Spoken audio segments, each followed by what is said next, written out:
Dedication was held on the Iron Range this week, and ATV Minnesota's big event is less than a month away. All that and more as we take you around the Northland trail by trail.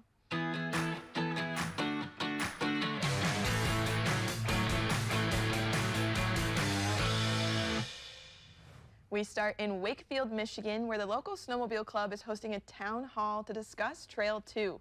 Last year, the Biwabik Range Trail Authority was forced to change the route of Trail 2 because big snow resorts pulled their permissions from the club to go on their property. The club has a new route planned for this year, and property owners and community members are invited to learn more about it. The meeting will be Wednesday at 6 p.m. at the Wakefield City Council chambers. Representatives from the DNR and local law enforcement will also be in attendance. And next, we head to Nashwauk, where the Range Riders ATV Club had a trail dedication this week. The Len Hardy Memorial Trail became official on Wednesday. According to the ATV Association of Minnesota, nearly 60 people attended the event, including his sons and granddaughter. Len Hardy was a member of many ATV clubs, a few of which he started.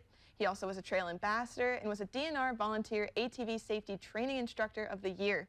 He passed away in 2018. The 9-mile Memorial Trail connects Nashwauk to the Alborn-Pengilly Railroad Trail. And we wrap up in Biwabik, where there's a little less than a month until the 2023 Ride and Rally. The event is an ATV Minnesota's annual convention, and it'll run September 22nd through the 24th. It promotes new ATV trail systems, ATV safety, workshops, and more.